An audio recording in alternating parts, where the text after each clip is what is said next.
teachers, many mystics, many shamans, many gurus, I've sat at many altars, and I want to bring forward all of the wisdom that I have learned and share it with you. Part of my own healing journey ongoing is to be here now broadcasting this live. So I want you to take a moment, if you're here with me, thank you for being here.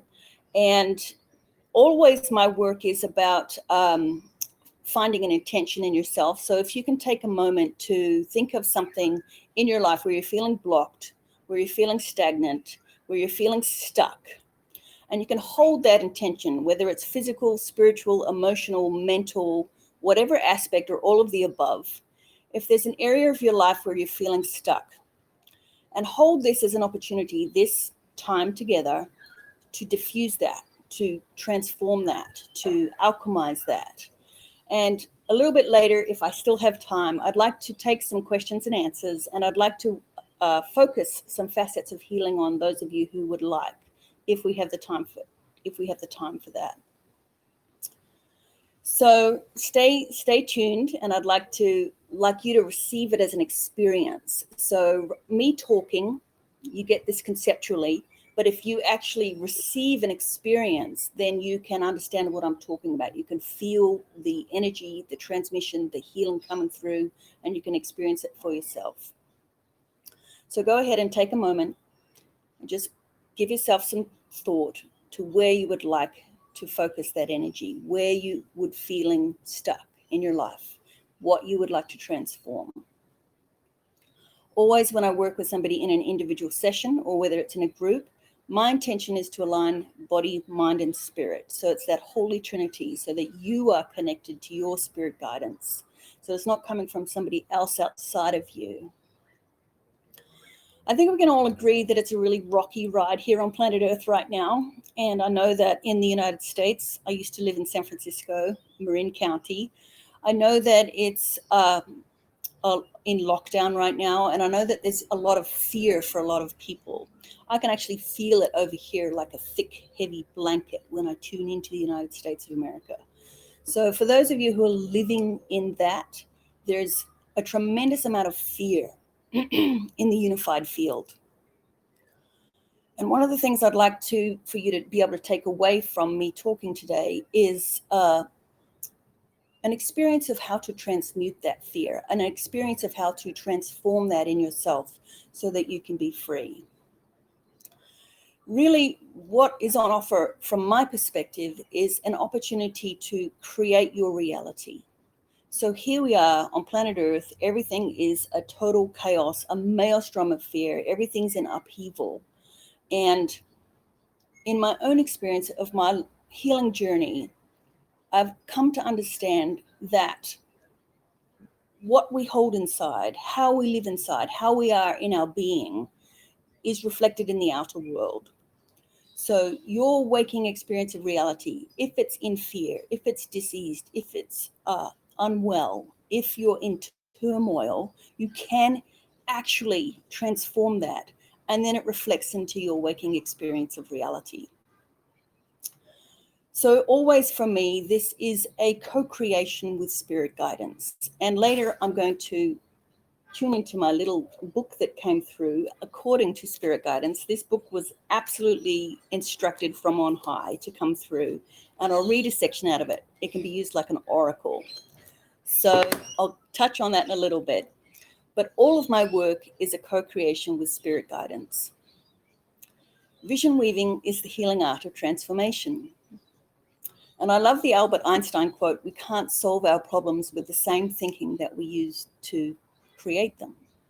So hold this as an expansion of your perception, taking the parameters of your beliefs and expanding them, opening the aperture of your perception so that you can tap into the unified field, that you can be aware of the interface with spirit guidance, with the unseen realms. Because every single indigenous culture around the world, before colonization, they had their rituals, their ceremonies, their stories, their dances that held reverence for the spiritual realm and worked in harmony with planet Earth, to live in harmony with planet Earth and with nature. And for me, that is the obvious way that we can come back and restore balance here on planet Earth, and the obvious way that we can return to a state of well-being. So in this next hour, expanding your perception, vision weaving, this is where it started. About 30 years ago, I went to see a Vedic astrologer, and he opened my chart and he looked at it and he seemed puzzled, and he said, "What is it that you do?" And I thought, oh my goodness, I thought you were going to tell me that, because I was really lost at the time. I was so lost, I didn't even know I was lost. And there's good reason for that.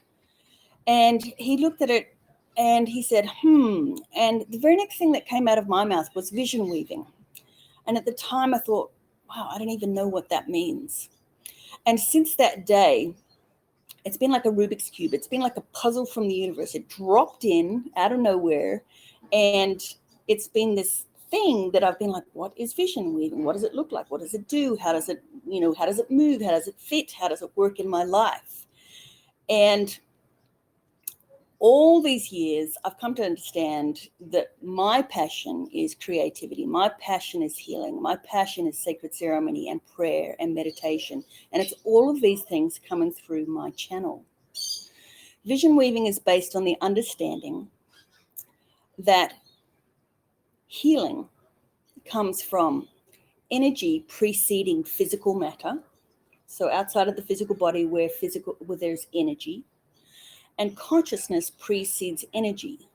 So if you tune into the consciousness, the field of consciousness, the unified field around a human body, you can determine what are the energy imprints that are embedded in that holographic field.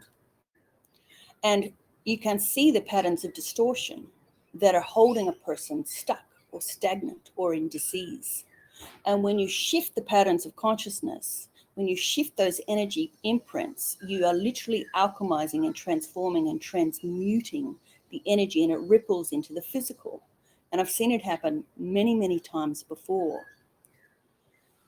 So about 30 years ago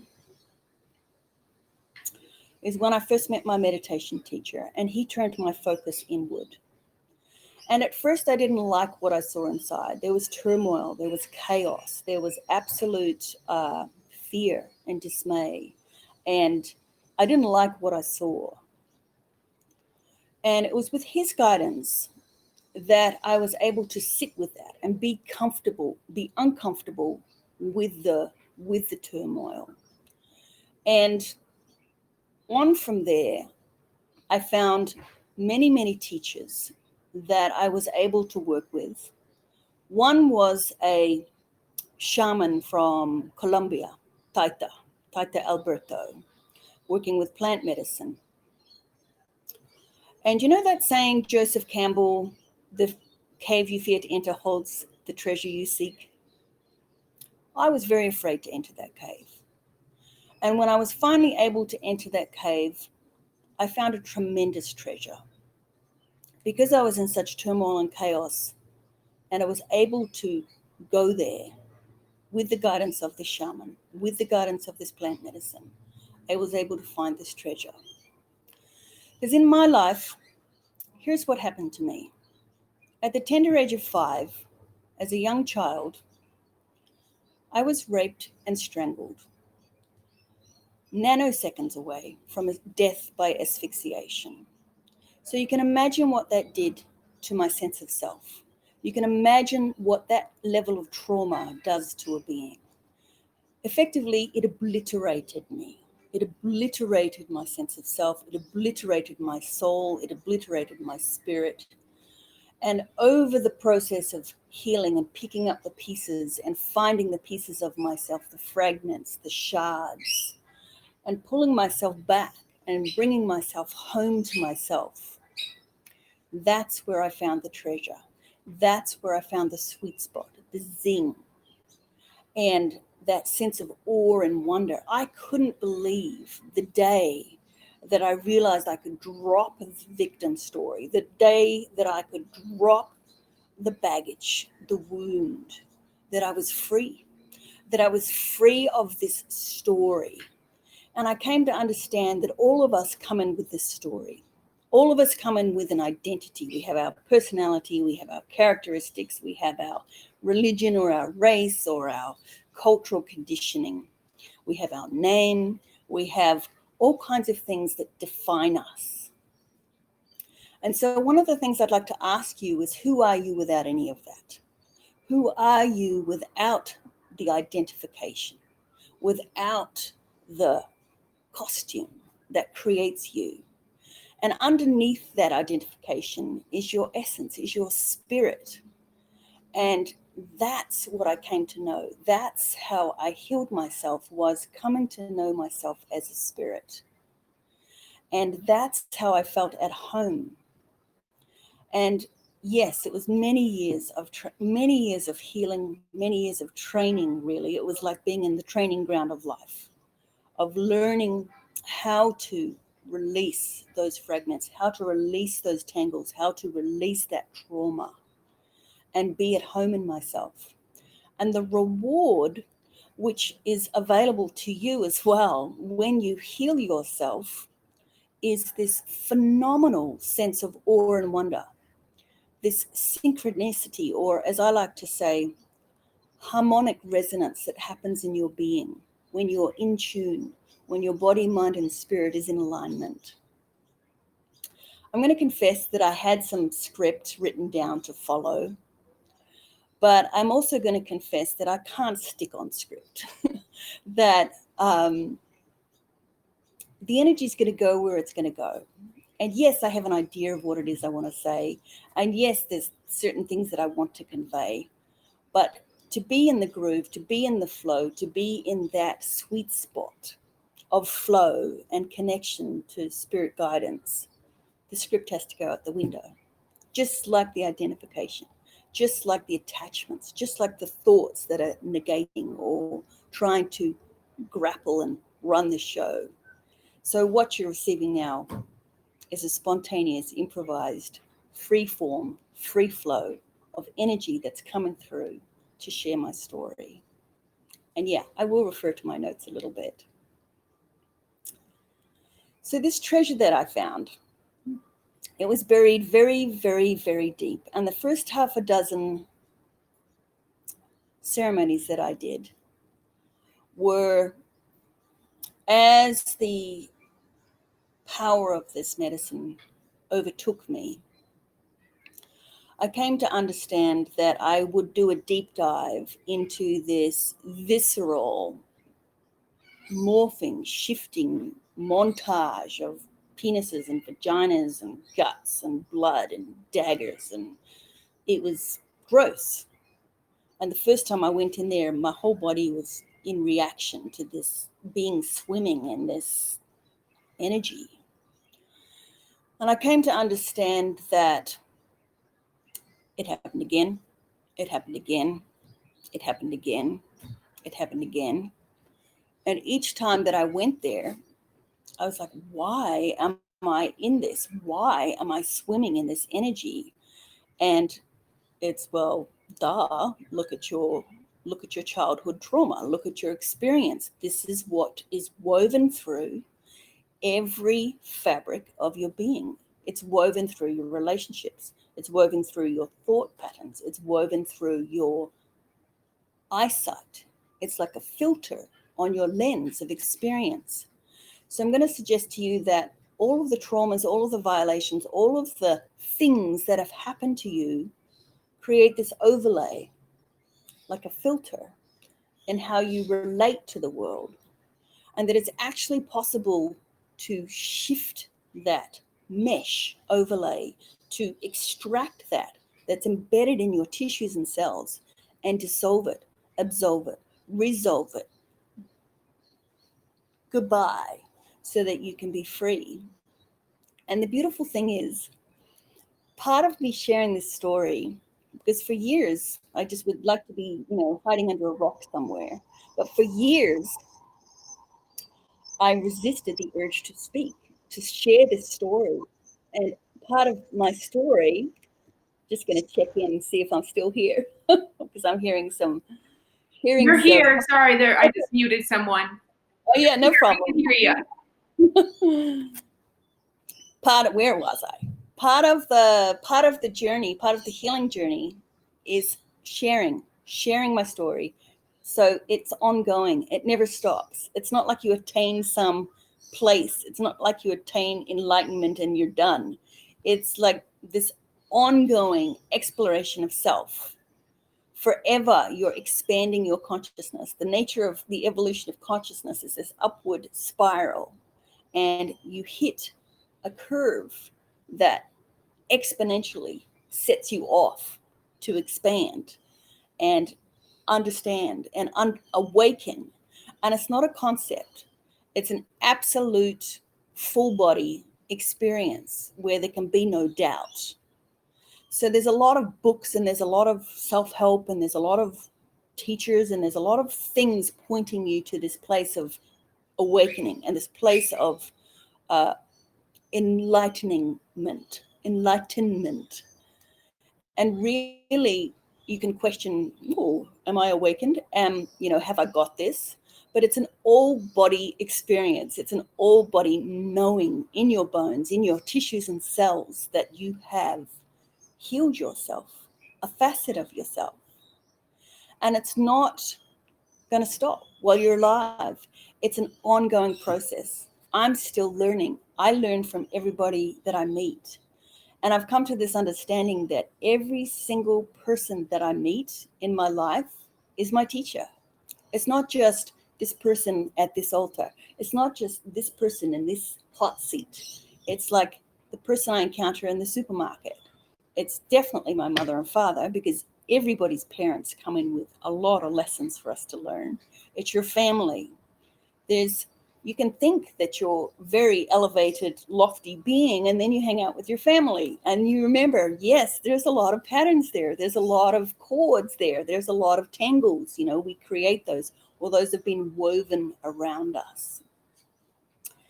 So back to the story of being in the montage and the maelstrom and the sickness and the goo that I found myself in.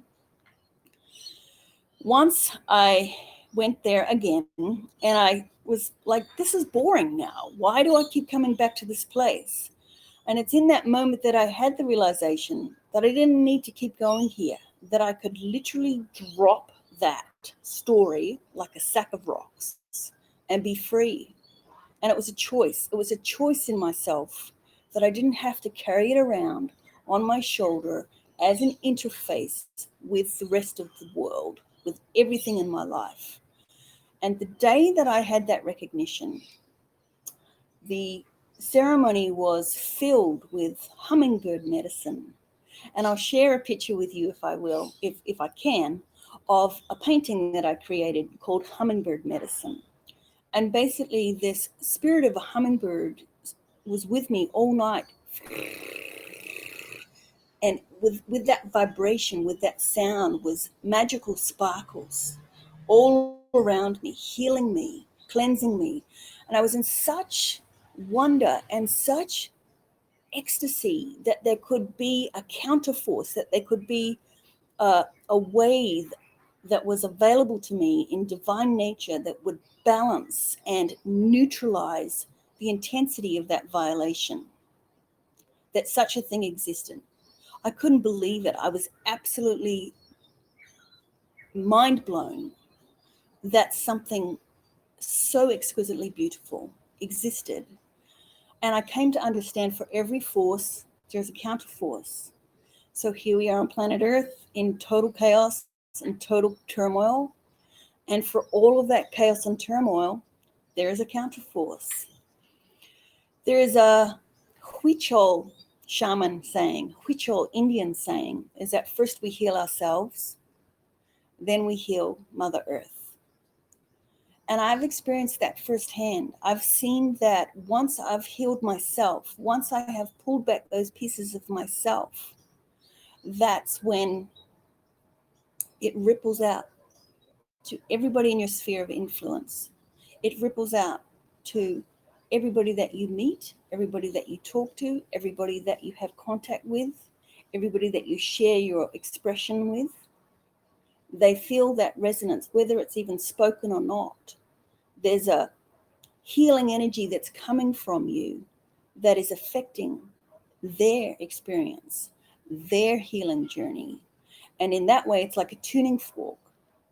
So it's the frequency and vibration that you're holding that then ripples out to everybody in your life. So you're not only healing yourself, you're healing your family too. You're healing your friends, and you're healing your ancestors. That goes down the family line. And once you open to the realm of spirit, once you open to the unseen realms, and you are aware that there's this world upon world upon world of support, it really is like the universe has your back. It really is like meditation will drop you in and tune you into those helpers, whether it's the animal spirits or the archangels or Jesus Christ or the Buddha, whoever is your person, whoever is your entourage, whoever is your attendees. And over the lifetime of my healing journey, I've nurtured and cultivated those relationships with the unseen realm.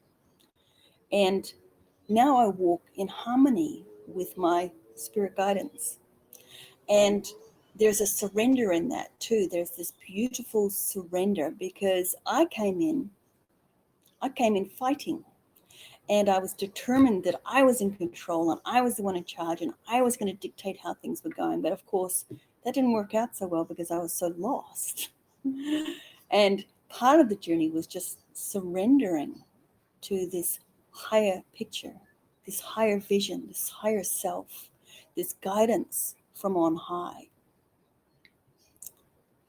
It's pretty good stuff.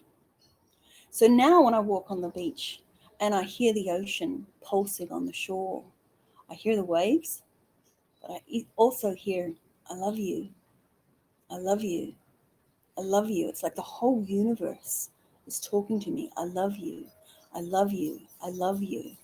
Even the wind,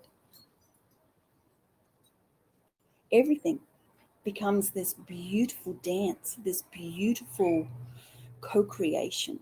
And yes, I have things I would like to do in my life. And yes, I have things I would like to create in my life. But there's not an expectation or an attachment or a rigid kind of holding of this. It's more of a, this is my intention. I release that prayer and that intention out to the universe. I take action on these things happening. And then I marvel at how it all flows without expectation. And that's the key, is that letting go piece, without expectation of how it's going to unfold, because then people come your way, things happen, doors open, synchronicity. You're in that magic of synchronicity, that harmonic resonance. In the ceremony where I found the treasure in the cave, I actually had a recall of the memory from that moment when I was a child. It had been stuffed in the vault in my subconscious mind so very deep, and it was operating the mechanisms of my experience of reality, whether I knew it or not.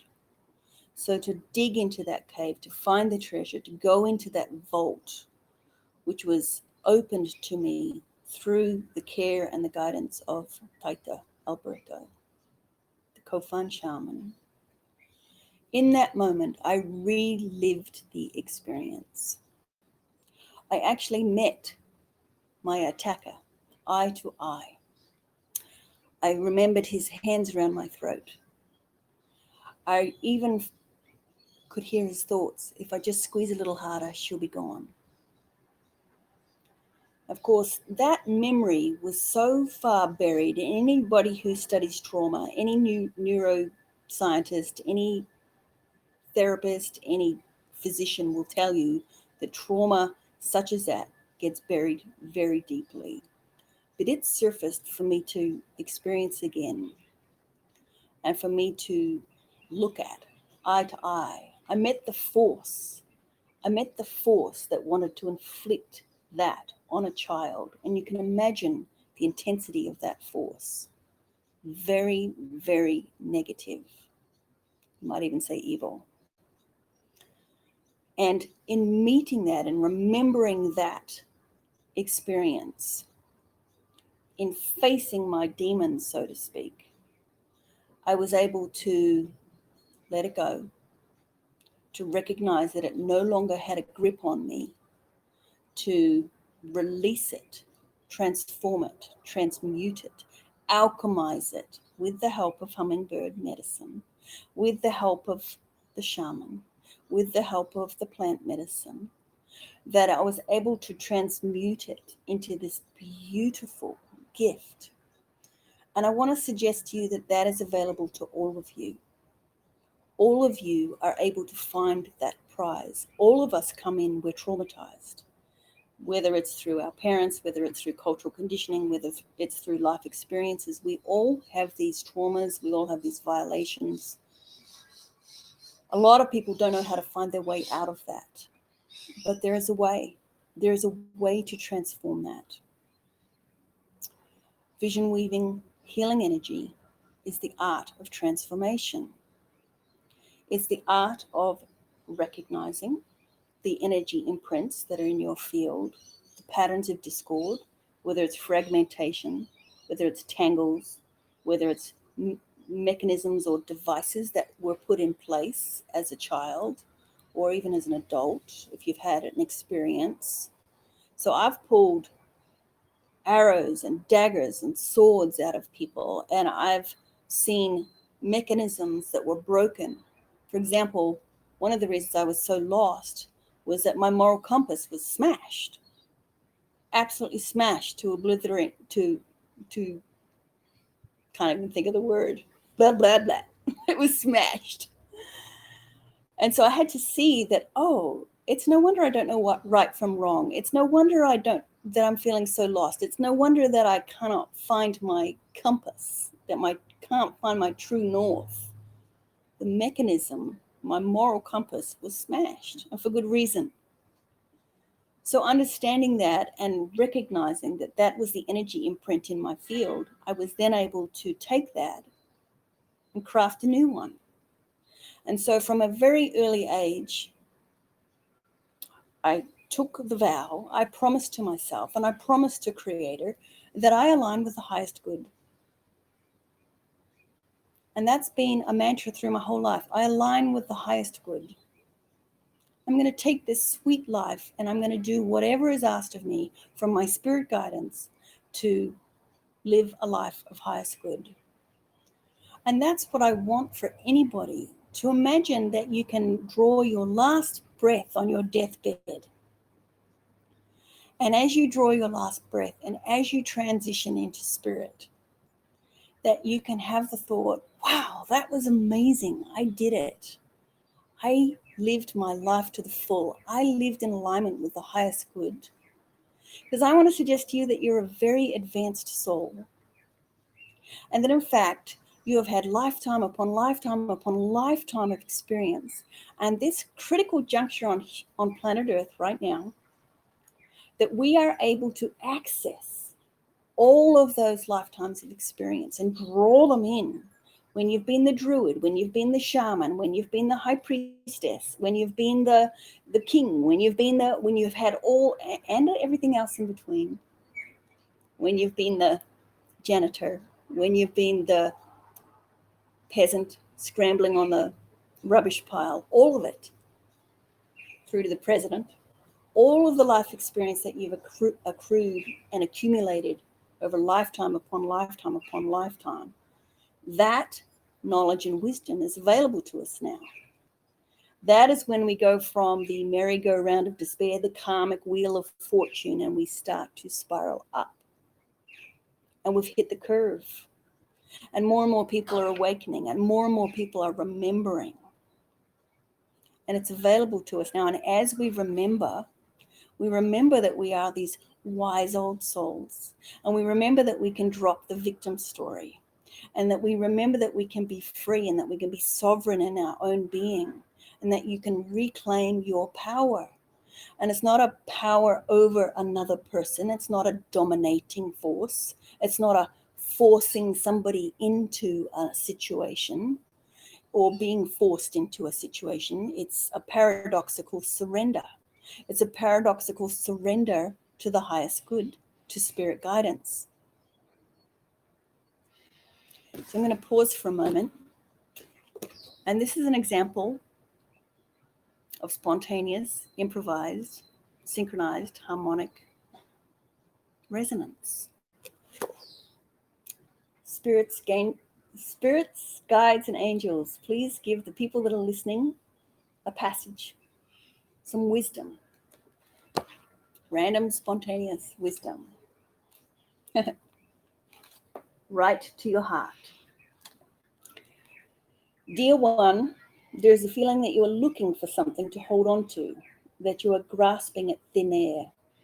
This is symbolic of your mind and character looking for an old default setting that has recently been changed in your world. This shift is creating a little short circuit in your energy field as you look to the old familiar routine. You're realizing again and again, oh yeah, things are different now. There's a virus happening. I just added that bit in. And it hurts each time you trip over the tripwire. Your spirit is asking you to fully feel it in your bones and through your whole paradigm so that you don't have to experience that knee-jerk response each time you have that realization. This is part of your integration and learning to play in this dimension. Little nuggets and homework for you to practice flexing your expanded perception muscles. This is big. This is very, very big. So this is big. We're all remembering how to heal ourselves. I've come to the realization that my sole purpose on planet Earth at this time is to heal. Not just myself, but in the sharing of my story that it might help somebody else. And you might be thinking, this person's nuts, this person's crazy, this is not working for me. It doesn't matter. For one person, this might resonate. For that one person who goes, oh my goodness, that's me. I'm the same. I have the same experience. There's a resonance that happens. So, yeah, that's what's possible. You have power to heal yourself. I'm aware that because I came on a little late, I don't have a lot of time. And I wanted to take some questions and show you how this works for me. So if that's possible, are we able to take some questions and answers? Yes, if you would like people to put them in the chat, or if people want to put their videos on and ask Sarah directly, either one works.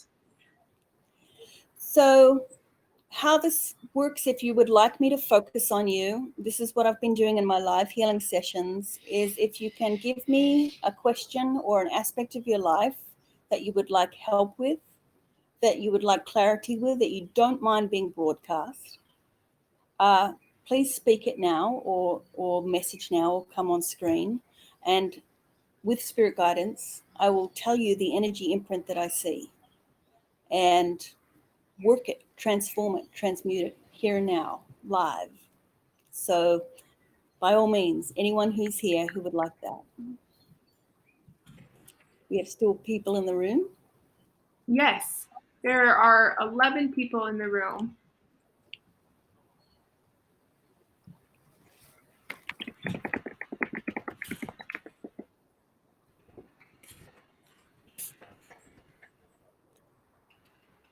And if not, that's fine too, because what I thought I could do is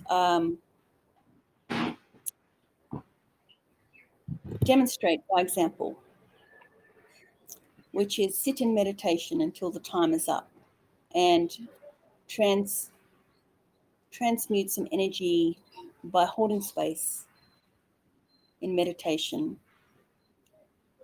Sue said that we didn't hear what you said. Melissa Sue, said, I'm confused about life purpose, about my life purpose. Can you give me guidance around that? sure. And Sue, I'll just address that first. Sue, basically what is I'm offering, and this is what I've been doing in my live sessions. If there's an area of your life that you're feeling stuck or stagnant or blocked that you want to mention, and you don't mind me focusing on it here in this public space, mention it here, and I will tune into spirit guidance and share with you what I see. For example, Melissa, confused about your life purpose. Can you give some guidance around that?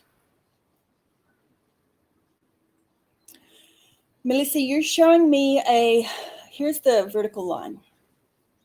Mind, body, spirit. When this is in alignment, when this Holy Trinity is connected and in sync, that there's a very deep sense of purpose here. And for you, you're showing me that there's a deviation. There's a deviation in that line. Something has pulled you off. And it might be more than one thing. It might be multiple things, multiple factors in your life that have pulled you off that vertical line. So right now, we're going to bring that. You can see it like this.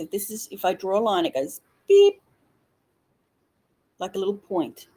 So we're going to just imagine that line, bing, there's a sound effect that goes with it. Spirit guidance is very creative. And bring you into alignment. And now I see that there's a humming. So Melissa, if you can, in the next 3 days, because it's always 3 days of integration when there's any facet of healing, for the next 3 days, if you can hum. And as you hum, I want you to hum from your heart in alignment with your third eye to your crown, so that you're humming that alignment and you're bringing that into your focus, and that you're connecting to your own higher self with that humming. And I suspect that as you do that over a period of 3 days, that something will click and something will come to you, whether it's in the dream time or whether it's in the waking world or whether it's in a flash of insight or a gut instinct or a passage that you read. Some message will come through that will click into place with that humming. Thank you. Shanti, hi, broke up with your boyfriend and he fell apart. How can you mend your heart? Shanti, I'm feeling the grief there, the grief and the feeling of responsibility, that you are responsible for his well-being. I'm guessing that the reason you broke up was because it no longer served you, that the relationship no longer served you. So what I'm seeing is for you to grieve. And that classic image of the broken heart with the line down it through it, you want to imagine that your heart is coming back together and that the tissues and fibers of your heart are mending, that they're sealing, that they're healing together again. Just like when you have a cut, the tissues mend, they weave together, the cells weave together with the white blood cells. Your heart, you want to take those two pieces and you want to imagine them weaving together. And allow yourself to grieve for what once was. And there's also a piece of you not taking responsibility for his karma, for not taking responsibility for his growth, because you're not responsible for his growth. Only he is. Only he can evolve in himself. You have to evolve for yourself. You can't do it for him. So there's a recognition that you're letting that go as well. You're not his mom. You're not his caretaker. You're not his healer. That he's got to find that in himself. And pray for him. Pray for him that he finds that. Pray for him that he finds the light. Pray for him that he finds his own way. And in the meantime, you're healing your own heart and you're finding your own way. And Sue, hi, back to you. I know we're going to get cut off soon. Is there a direction I should be going? I have time and resources, but haven't known what direction to go. So what I'm seeing is for you too, I'm not sure where you are physically located in the world, but if you can go into a forest, I'm seeing you sit in the forest in Dr. Nature. And there's a place of stillness that you want to come from. So if you're moving in a direction already, if your mind is engaged, you are actually moving in a direction. So what you want to do is you want to consciously unravel your mind to a place of stillness so that you're making that decision from stillness. When you find that place of stillness where the mind is quiet, then you can actually see 360 degrees in all directions, versus if you're already on the track because your mind is going digga, digga, digga, digga, digga, and you're moving. You're moving in a direction whether you know it or not. So come to that place of stillness first. In the forest is what you're showing me. If there is a forest near you, if there's not, you can imagine one in your mind's eye. Smell the smell of the trees and the pine or whatever forest you want to be in, and bring yourself into that place of stillness. And the other thing is too, for direction, is if it's a yes, no, I don't know, this is my gauge. I don't know is a no. Until you're very clear, until the yes is absolutely bright, shiny, capital yes, it's a no. When the direction comes to you that is big, bold, capital YES in sparkles, and you know in your whole being that it's right for you without a smidge of a doubt, that's when the answer is yes. I love forests too. Y'all, I'm going to just take this last 2 minutes to put in the chat some links for you to look at and for you to use as resources so that you can have some tools at your disposal, and how you can find me if you'd like to stay in touch. I'm offering live healing sessions free on my Facebook page, and there's all kinds of creativity coming through. The reward that I found when I dropped the victim story was this channel of creativity that wanted to come through me. So there's no end of creativity that's coming through me, and it brings me absolute joy and delight to be the channel for all of that and healing myself and you. And my last words I'll say to you is, remember that you're an advanced soul. Remember that you have the power to heal yourself. Remember that you have the power, and that there is a way to transform, transmute, transfigure the patterns of discord that are in your field. Thank you, everyone. I know we're about to be cut off. Namaste. Blessed Thank you. you, Sarah. So much love. Thank you for your time. I loved hearing the birds in the background. That was so nice. I'm so blessed here. I'm so blessed. Yes. Have a wonderful, beautiful rest of your day. Bye-bye. Bye.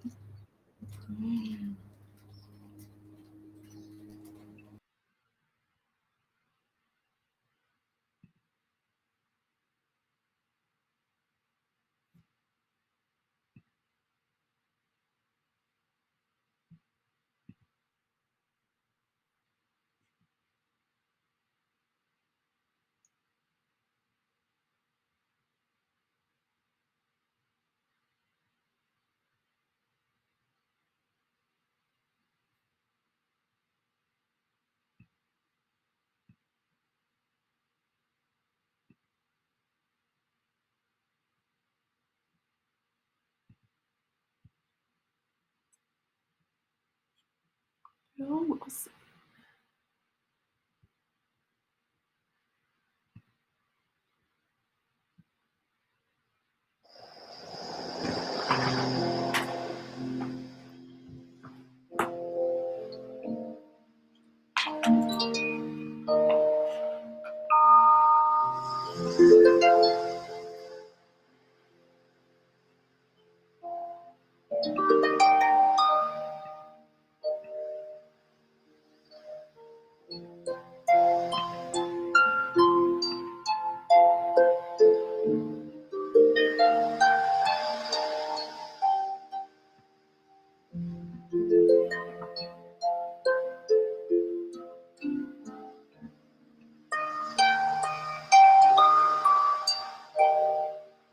Hello,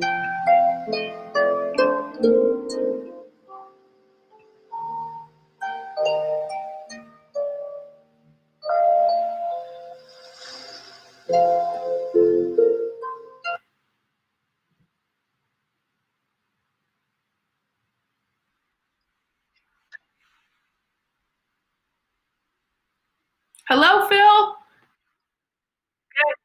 I can see you. Can you see me? Uh-oh. Okay. My room is a little dark. Okay, awesome. So we are going to get started just in a minute. We have 10 people in the room. That's awesome. Yes. Nope, I'm Ashley. Yep. Yep. I am Ken's daughter. Yes, I have met you many times too. My computer's just a little frozen right now, so okay, there we go. Welcome to the New Living Expo, everyone. The next speaker we have is Phil Wilson.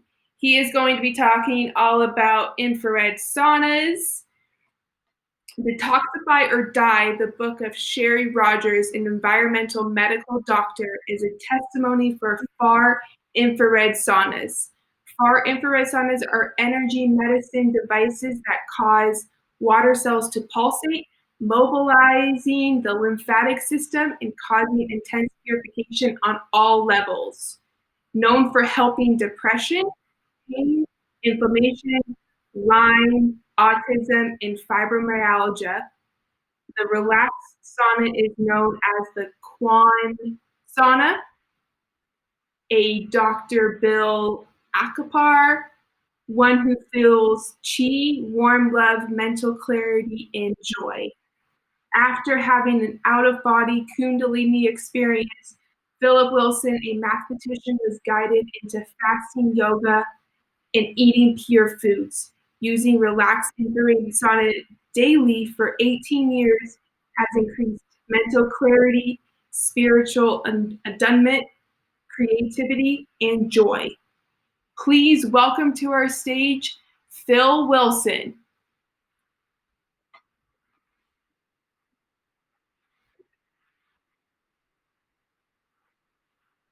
Yes, there you go. Now you are big on everyone's screen.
Good.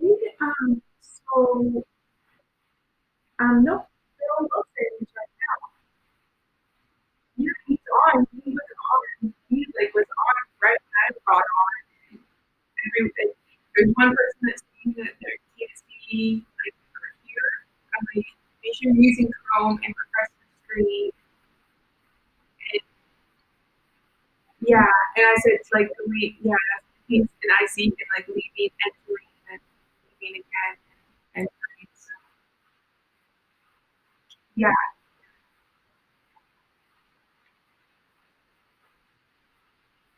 Uh-huh.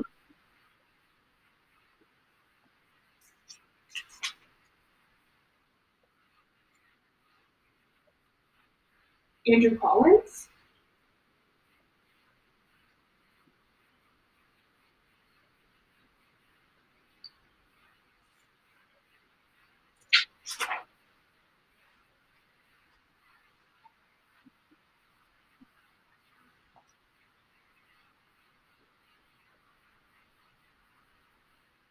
Uh-huh. Yeah.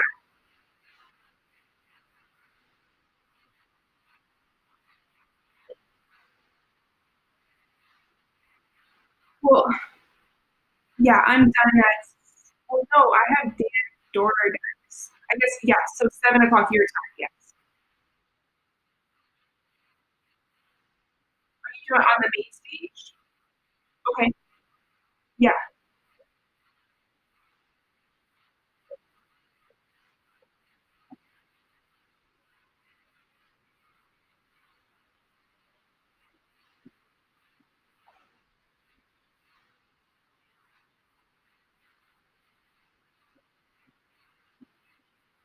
Yeah. She's like, because I talked to her the information. She's like, you are awesome. And I'm like, I was just going through it how you taught me how to do it yesterday.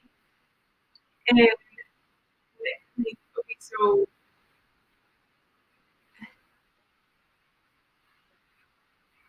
I that's what she told me. She's like, I don't know. She asked me, she's like, what do you do for a living? And I told her, and she's like, I don't know how like busy it's going to keep you, but she's like, I want to hire you and I want you to like help me. And I'm like, okay. She's like, you can think about it. And I was like, no, no, no, I'll do it. Yeah, yeah,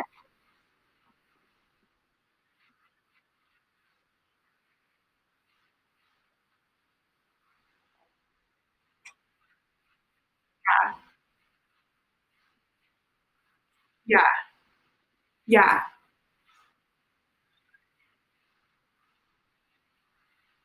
yeah, yeah. And I mean, I'm not, and she's like, it's like, it wouldn't be that many hours a week, but just like kind of fill like seminars every week and kind of fill in things that I can't, that she can't do, and like send emails and stuff. So, but then there's having it, yeah, she's having a show like the 29th of January and then on February she's to tell me all the dates.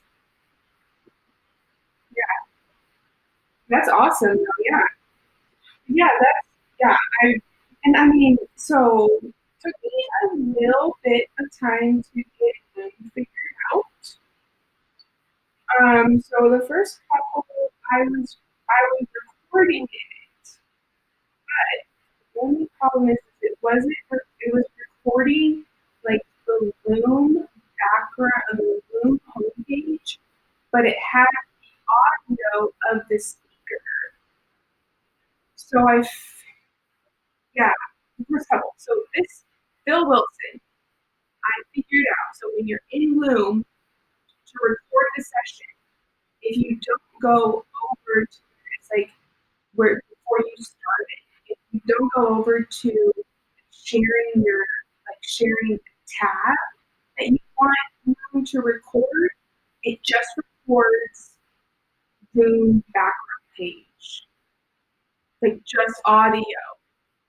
Like, so this is the first one. I just feel really dumb and like almost embarrassed because I'm like, I mean, like all these people think they thinking that they had their stuff being recorded, they're not, and it's just yeah, that's what I think most of my body have to do. It's, I mean, I've been doing I've been doing the room recording and also doing like the record session booth. And just while I was talking to you right now, I pressed record session and then it went away right away. It just stopped. It just stopped recording. So then I keep pressing it again, and then it will hang on for maybe 5 or 10 minutes, and then it will hang, and then it will go off again. So it's very very just inconsistent. Yeah, that's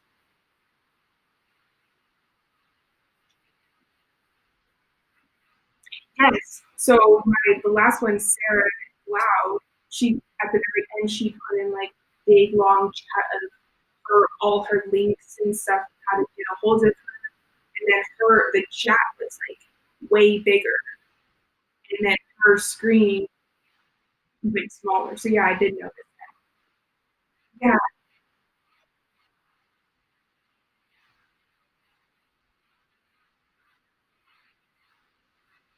yeah, yeah. Like definitely the recording of the sessions is a big problem. You know, yeah,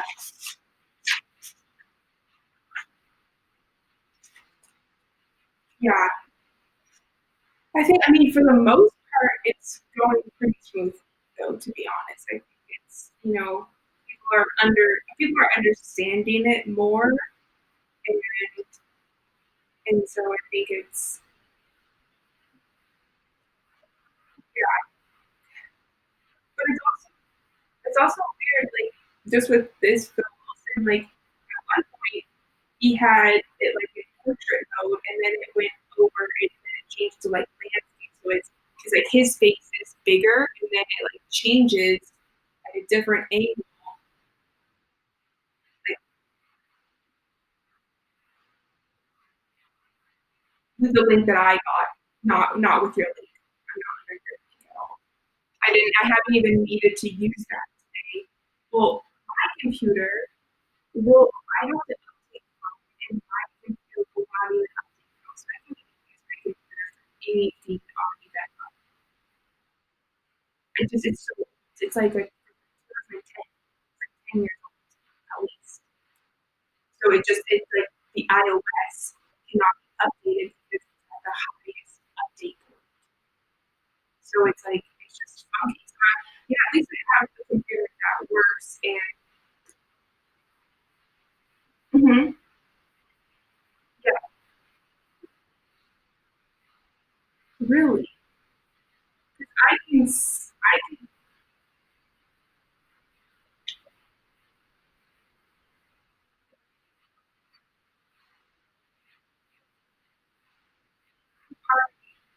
are you using what are you using Safari on your iPad? Well, click out of it, and then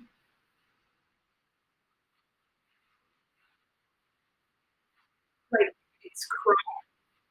It has like the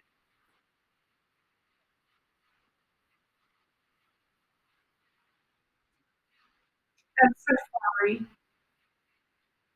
Yeah, yeah. And I think yeah, I don't know. I haven't tried to watch a video on my iPad, but you can hit Chrome on your iPad. Yeah, that might be. 'Cause I think a lot of these people that are having issues with not being able to see. Oh, okay. Yeah, then use yeah, and it's just like Safari is. Um,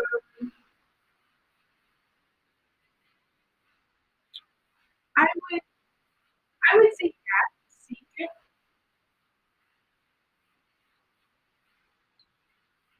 Do you have a Gmail account?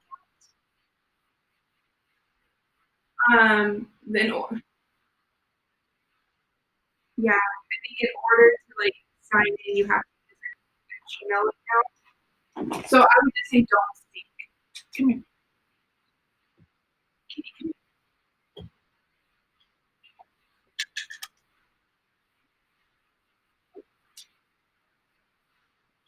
How's everything going in your room? In your room.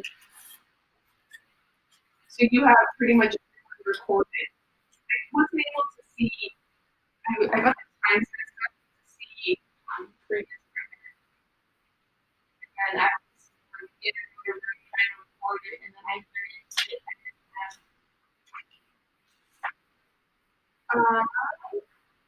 have a great sound. I think it is, yeah, 50 show mark, and then um, no explanation, no, just capital C, just capital C.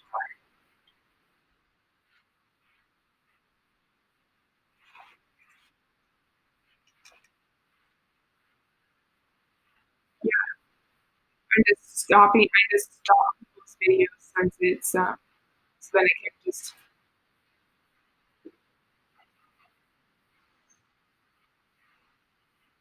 What's that?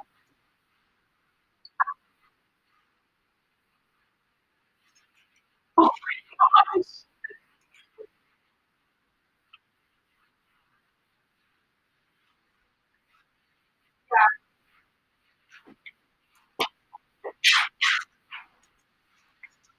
That is weird. Because most of my speakers, like at that hour it cuts off. And there was like one, like Kitty Wells. I introduced her, and she was like like, she knew her time was about to be ended. She was like in the middle of a sentence and it cut her off.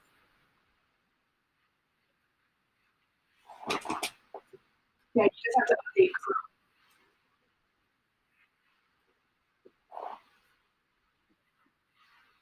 You see.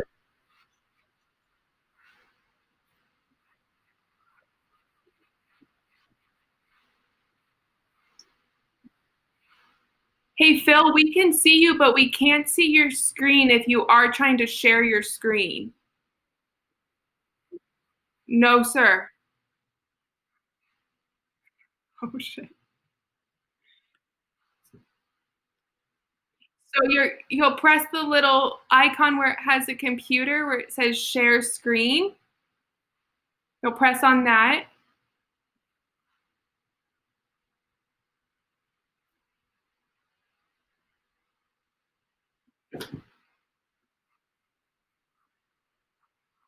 Just seeing your face, not seeing. Try to press on it again.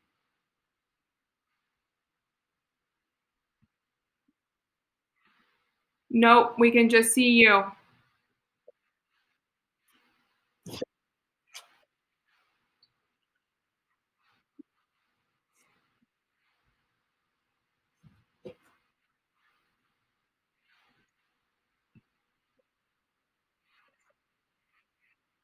Wasn't really paying attention to Phil.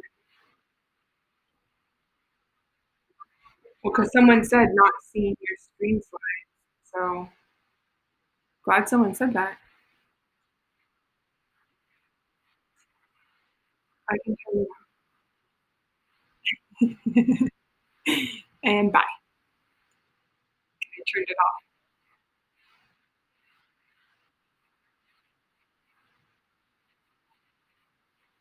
Not very many people.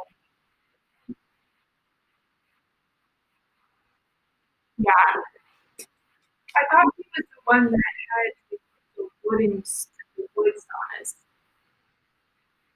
Ones that you like just stick your head out of. Well, Phil, like when I first came on, he's like, "Oh, I know you." He's like, I've seen you. I'm like, yeah, I've seen you too, Phil. And he's like, yeah. I was like, yeah, I'm Ken's daughter. And he's like, oh my gosh, how are you? Oh wow.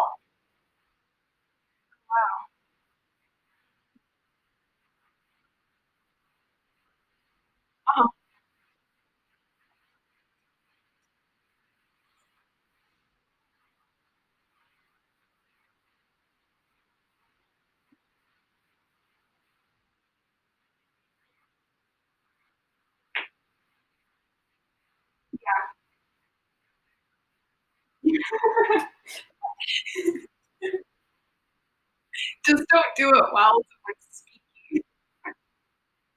I mean, at one point, I was like, it was with Sarah McLeod, and she got turned on. She got excited and ready. I talked to her. She's like, "Oh, I thought it was at 3:30," and I'm like, "Oh no, it was at 3 o'clock." And but then I accidentally like closed out the screen that she was talking on, and I was like, "Oh my god!" So then I had to like quickly open because I have so many tabs open on my computer screen, and like so many of them are just blue. Okay. Um. So Andrew Collins. Okay. Okay. Sounds okay. See you.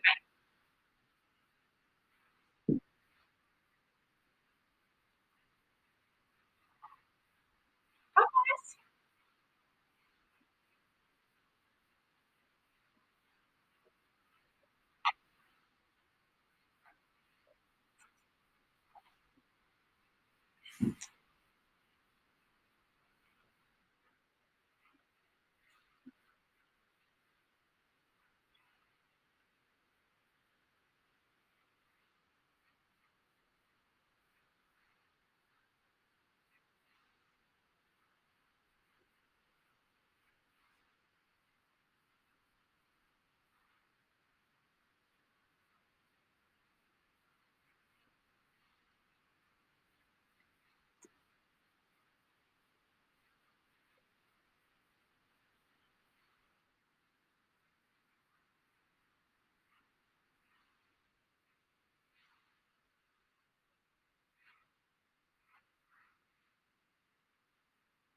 There are a couple questions.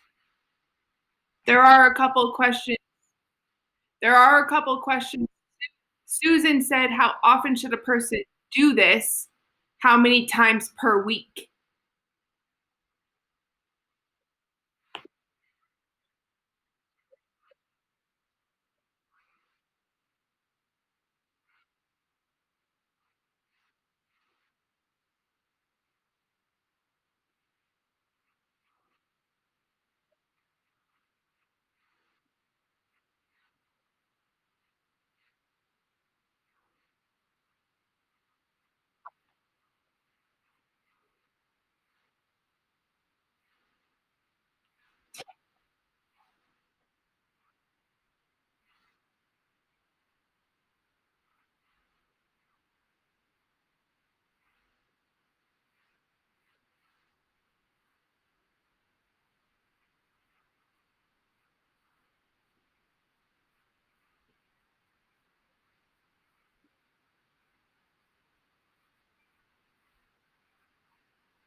Yes, I think you answered. LIC.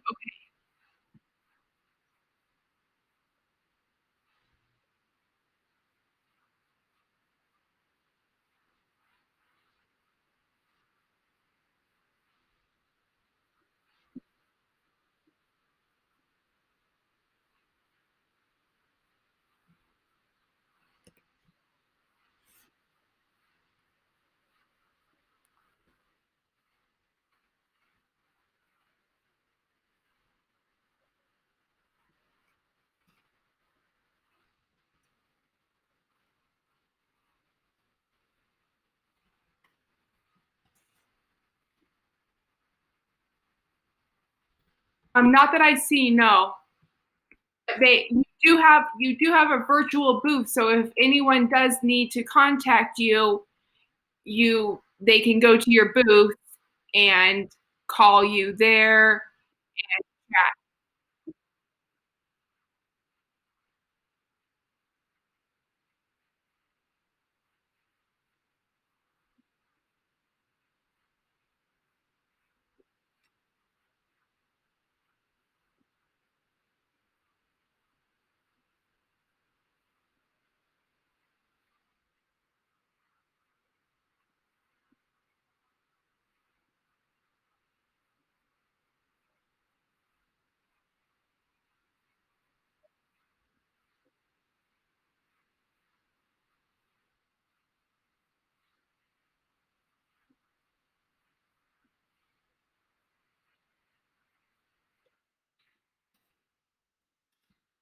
There was a question, Adriana. Yes, there is a way to replay this talk after the expo is over.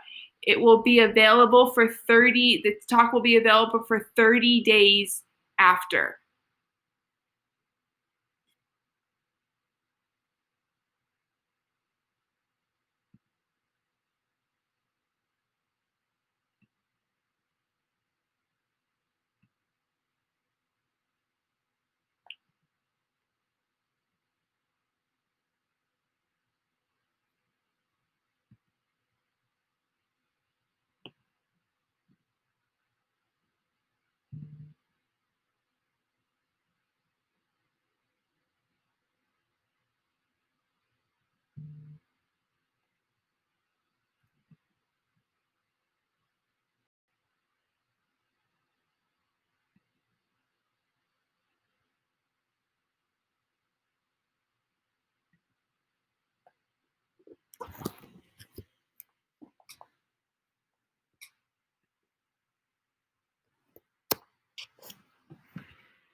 Hi, baby.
Hello, Virginia.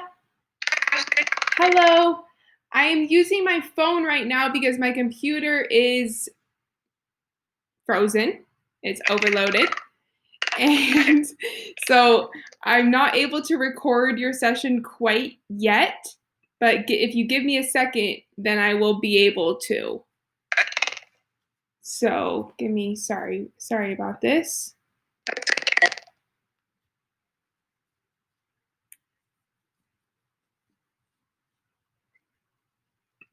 Okay.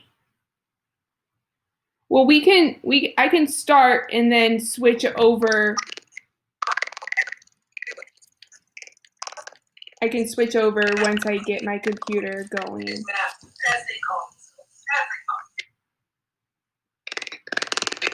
So welcome everyone to the New Living Expo. The next speaker we have is Virginia Warren. Lawyer, conflict alchemist, and author are some labels that describe Virginia Warren. She incubates lawyers as healers and says no to the TEDx stage. As a co-founder of Lawyers of Love, she is a visionary for a unified future. Please welcome to our stage, Virginia Warren. Thank you so much, Ashley. You must be exhausted by the end of this weekend. So thank you. Hello, everyone. There's a few people here. I'm so thrilled to be here. I'm in Queensland in Australia. So it's Monday morning here and it looks nighttime where you guys are. I don't know where you all are around the world, but I just love this idea that I can sit in my lounge room and really talk to all of you. So it's just wonderful. As I was setting up my little studio behind me, I just thought this is really apt for what we're talking about, because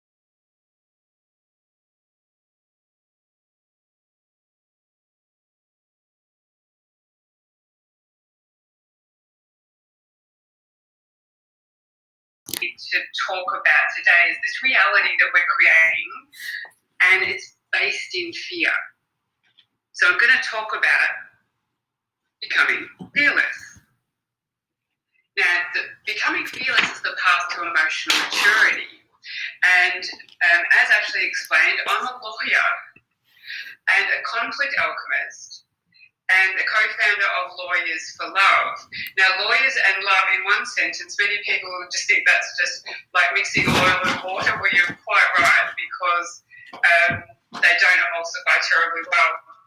And I'm trying to bring this into the whole system because law is based in fear. But let me get back to why I am talking about this. Why am I talking about becoming fearless? Why is it a topic? Well, it all started back here.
Bye.